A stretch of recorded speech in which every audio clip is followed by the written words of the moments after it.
ബീഹാർ ഇലക്ഷനെ പറ്റിയാണ് ഈ വീഡിയോ. നിരന്തരമായിട്ട് നാഷണൽ മീഡിയയിലൊക്കെ ആദ്യം ഈ ഫർവേയിൽ പറഞ്ഞു BJP, അതായത് JDU, അവർ നയിക്കുന്ന അലയൻസ് വരെ ഇപ്പം മിണ്ടുന്നില്ല.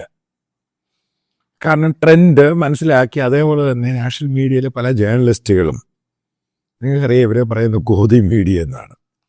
അവിടെ പോയി കഴിയുമ്പോൾ ചെരുപ്പിട്ട സ്വീകരണം, അങ്ങനെ പല സീനിയറായിട്ടുള്ള ഹിന്ദി മീഡിയയിലുള്ളവരും അങ്ങോട്ട് പോകാതായി.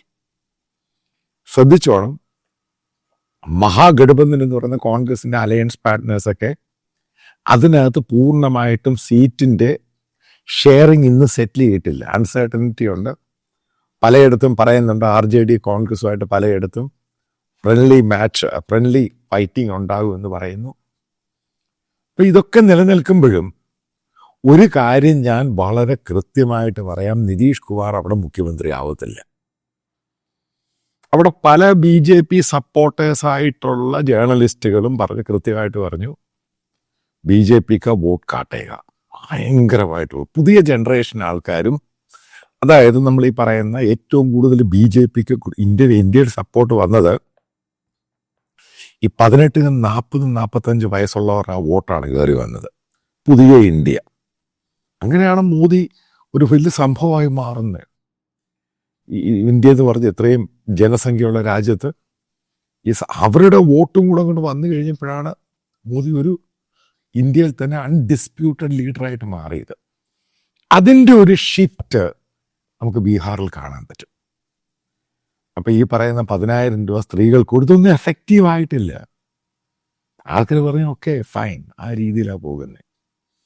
പക്ഷെ ബീഹാറിലെ ജനത ഡിസ്കസ് ചെയ്യുന്ന, അതായത് ചെറുപ്പക്കാരും മറ്റുള്ള ജനങ്ങളും, അതായത് ഞാൻ ഈ പറയുന്ന ന്യൂ ജനറേഷൻ, ഈ 18-നും 40-നും വയസ്സുള്ളവർ ഡിസ്കസ് ചെയ്യുന്നൊരു പോയിന്റ് എന്ന് പറയുന്നത്, വീടുകളിൽ ഡിസ്കസ് ചെയ്യുന്നൊരു കഥാപാത്രം പ്രശാന്ത് കിഷോറാണ്. യുനിസെഫിലെ ജോലി രാജിവെച്ച് ഇലക്ഷൻ എക്സ്പേർട്ടായിട്ട് വന്നിട്ട് കഴിഞ്ഞ 2 വർഷം കൊണ്ട് സ്ക്രാച്ചിൽ നിന്നും ഉണ്ടാക്കിയെടുത്ത പൊളിറ്റിക്കൽ പാർട്ടിയാണ്. സ്ക്രാച്ച്, 0-ൽ നിന്നും പദയാത്രയൊക്കെ നടത്തി ബീഹാറിൽ ഉണ്ടാക്കിയെടുത്ത പൊളിറ്റിക്കൽ പാർട്ടിയാണ്. എല്ലാ സീറ്റുകളിലും മത്സരിക്കുന്നുണ്ട്, അയാൾ മത്സരിക്കുന്നില്ല. അതായത് ന്യൂ ഏജ് പൊളിറ്റിക്കൽ പാർട്ടിയാണിത്.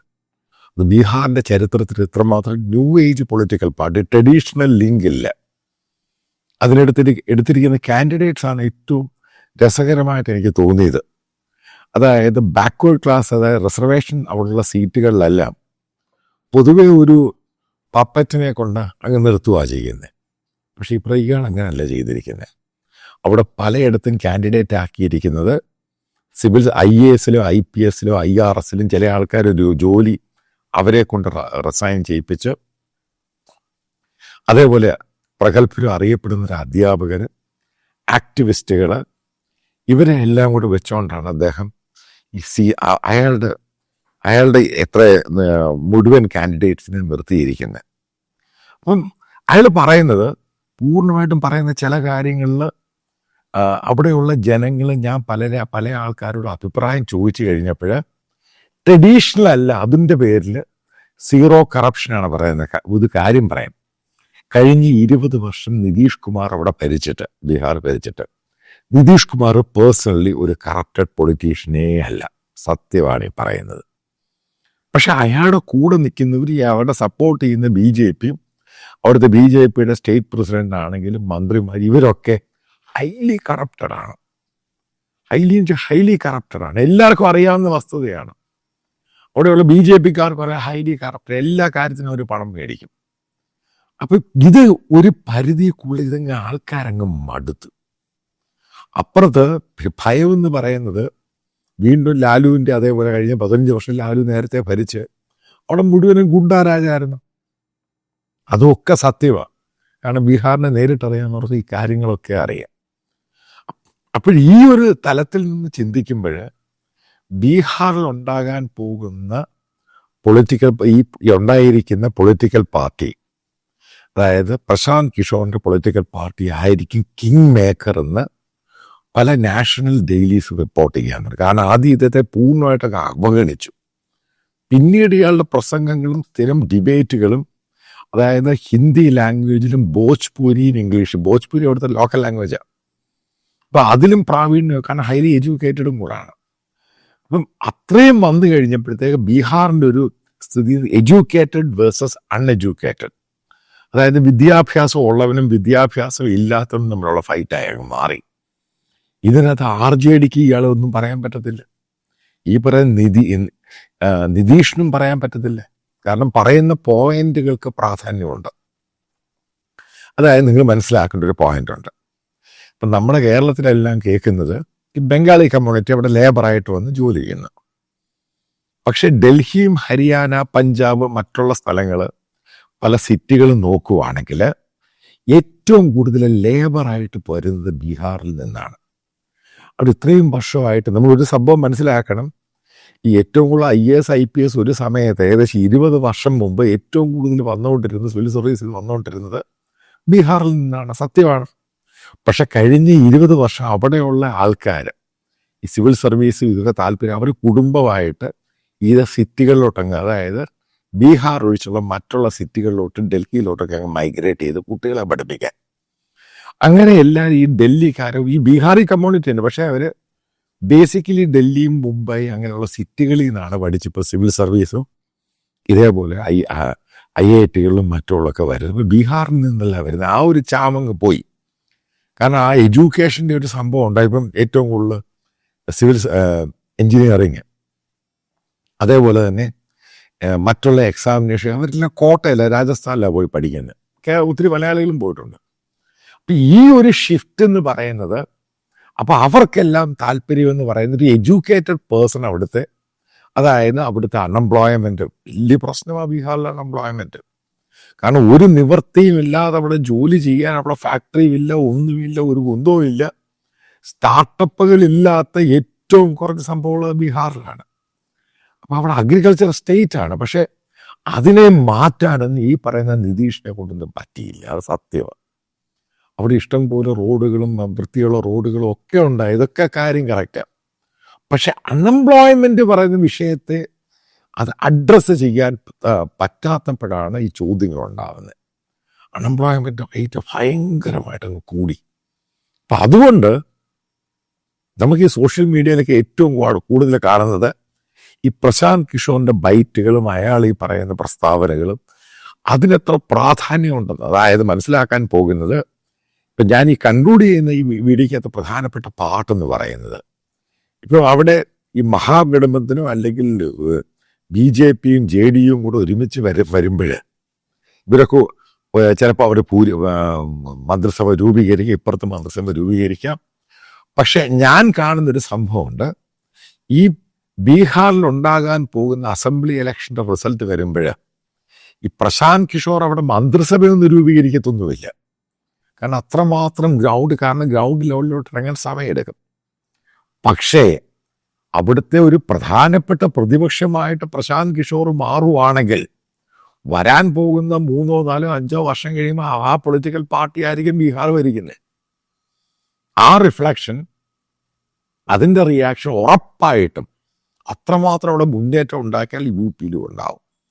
ഇവിടെ വോട്ട് കട്ടർ ഏറ്റവും കൂടുതൽ വോട്ടുകൾ കട്ട് ചെയ്ത് പോകുന്ന ആരുടെ?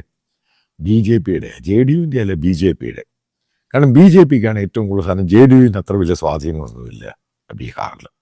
കാരണം അവർക്ക് വോട്ട് ചെയ്തിരുന്ന ആൾക്കാർ പുതിയ ഇന്ത്യ, പുതിയ രീതിയിലുള്ള പുതിയ ബീഹാറിൽ ഈ സംഭവങ്ങളൊന്നും അവിടെ നടത്താൻ കഴിഞ്ഞിട്ടില്ല. കാരണം ആൾക്കാരുടെ പെർസെപ്ഷൻ എന്ന് പറയുന്ന ഒരു സമയം കഴിഞ്ഞ് കഴിഞ്ഞാൽ നേരത്തെ ഒരു വീഡിയോ പറഞ്ഞ പോലെ നിങ്ങൾ ഇൻഫ്രാസ്ട്രക്ചർ റോഡും ഒക്കെ ഉണ്ടാക്കി, പക്ഷേ അവിടെ എക്കോണമി കൂടെ ഡെവലപ്പ് ചെയ്ത് അവിടെയുള്ളവർക്ക് ജോലിയും കൂടെ കിട്ടിയാൽ മാത്രമേ ഇവരുടെയൊക്കെ ലൈഫ് സ്റ്റൈൽ കാണാം. അതാണ് ഡിജിറ്റൽ സംഭവത്തിൻ്റെ ഏറ്റവും വലിയ കുഴപ്പം ഈ ട്രഡീഷണൽ പൊളിറ്റിക്കൽ പാർട്ടിക്ക് മനസ്സിലാക്കാത്തത്.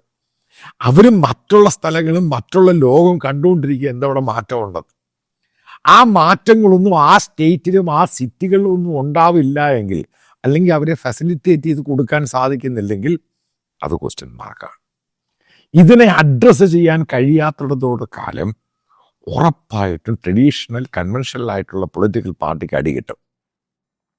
ഇപ്പോൾ പ്രധാനമന്ത്രി 24-ാം തീയതി മുതൽ അവിടെ ക്യാമ്പയിനായിട്ട് പോവുകയാണ് ബീഹാറിൽ. പല പരിപാടികളും ഒക്കെ ഉണ്ട്. നമ്മൾ മനസ്സിലാക്കണം, ഇപ്രാവശ്യമാണ് നമ്മൾ കണ്ടത് പ്രധാനമന്ത്രിയുടെ പ്രോഗ്രാമിന് പോലും ബീഹാറിൽ പലയിടത്തും അംഗൻവാടി അവരുടെ ടീച്ചേഴ്സിനെ നിർബന്ധിച്ച് അവരുടെ യൂണിഫോം അല്ലാത്ത വസ്ത്രങ്ങൾ ആൾക്കാരെ നിറയ്ക്കാൻ കൊണ്ടുവരികയാണ്. അതേപോലെ തന്നെ JDU BJPക്കകത്ത് ഇപ്രാവശ്യം വലിയ തല്ലില്ല. കാര്യം എന്താ? അവിടെ ആൾക്കാർക്ക് മത്സരിക്കാൻ വലിയ അടിയില്ല. ഇപ്പുറത്താണ് മത്സരിക്കാൻ അടി. ഇപ്പുറത്ത് മത്സരിക്കാൻ അടി വരുന്നതിൻ്റെ കാരണം എന്താ? കാരണം അവർക്കറിയാം അത് തോക്കാൻ പോവുക. അതതിൻ്റെ പ്രധാനപ്പെട്ട കാരണം. ഇപ്പൊ അതിനകത്ത് കാസ്റ്റ് ബേസ്ഡ് മാത്രമൊന്നുമില്ല, ബാക്ക്വേർഡ് ക്ലാസിൻ്റെയും ഫോർവേഡ് കാസ്റ്റിൻ്റെ അവരെല്ലാം ഇതിനും മടുത്തു. ഈ പറയുന്ന നിതീഷ് കുമാറിനെയും മടുത്തു, ഈ പറയുന്ന BJP, കാരണം ഹൈലി കറപ്റ്റഡായിട്ട് അങ്ങ് മാറി. അപ്പൊ ഈ മടുപ്പ് ബേസിക്കലി ഒരു വലിയൊരു ഷിഫ്റ്റിന്റെ തുടക്കമാണ്. അതുകൊണ്ടാണ് നാഷണൽ മീഡിയക്കാർ പോലും ഭയന്നിരിക്കുന്നത്. ഇനി ഫർദറായിട്ട് ഇത്രമാത്രം ഹൈലൈറ്റ് ചെയ്യേണ്ട കാര്യമില്ല, കാരണം അവിടെ വരാനുള്ള പാട് വളരെ കൂടുതലാണ്. ഈ പറയുന്ന ഫ്രീ വീസും സ്കീമും കൊണ്ടുവന്ന് അവിടെ ഒരു പുല്ലോ നടക്കാൻ പോകുന്നില്ല. ഗ്രൗണ്ടിൽ ജനങ്ങൾക്ക് മാറ്റം ആവശ്യമാണ്. ആ മാറ്റത്തിൽ ഈ പറയുന്ന പ്രശാന്ത് കിഷോർ വലിയൊരു ഘടകമാകാൻ പോകുന്നു എന്നുള്ള സത്യമാണ്. അവിടെ BJP JDUവിൻ്റെ ഫൈറ്റ് എന്ന് പറയുന്നത്, ഇപ്പൊ അവർ മുമ്പിൽ വെച്ചിരിക്കുന്ന ഫൈറ്റ് എങ്ങനെയെങ്കിലും 2ാം സ്ഥാനത്ത് കയറി വരണം, അതായത് പ്രതിപക്ഷമാകണം. കാരണം പ്രശാന്ത് കിഷോർ അവിടുത്തെ പ്രതിപക്ഷമാണെങ്കിൽ ഒരു കാര്യം ഞാൻ കൃത്യമായിട്ട് പറയാം, BJPക്ക് നാഷണലായിട്ട് അടി കിട്ടുന്ന ആദ്യത്തെ സ്റ്റെപ്പായിരിക്കും ബീഹാറിൽ നടക്കുന്നത്. അത് സെയിമായിട്ട് ഹിന്ദി മേഖലയിൽ UPയിലും മറ്റുള്ള സ്റ്റേറ്റുകളിൽ റിഫ്ലക്റ്റ് ചെയ്യും. അതെങ്ങനെയെങ്കിലും കുറച്ചു കൊണ്ടുവരാൻ വേണ്ടിയാണ് BJP സെൻട്രൽ ലീഡർഷിപ്പ് ഇപ്പോൾ ഏറ്റവും കൂടുതൽ ശ്രമിക്കുന്നത്. അതിൻ്റെ ഭാഗമായിട്ട് തന്നെയാണ് അമിത്ഷാ പറഞ്ഞത്, ആരാണ് മുഖ്യമന്ത്രിയാവുന്ന കാര്യം ഇലക്ഷൻ കഴിഞ്ഞ ശേഷം തീരുമാനിക്കും.